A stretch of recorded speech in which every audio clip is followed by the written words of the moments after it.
So my name is Gregoire Berger, and today I'm gonna cook my modern lemon pie.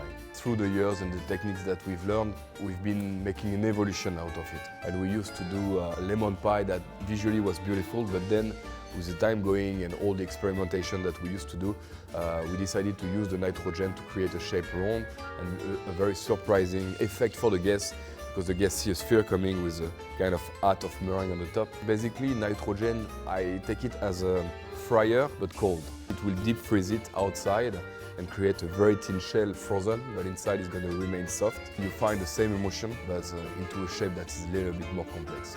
More you create, more you find techniques, and more you're able also to create new emotions, you know.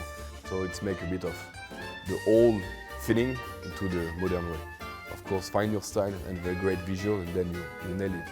It's not that cooking itself that really pleases me. What pleases me is to create new things, new experiences for our guests.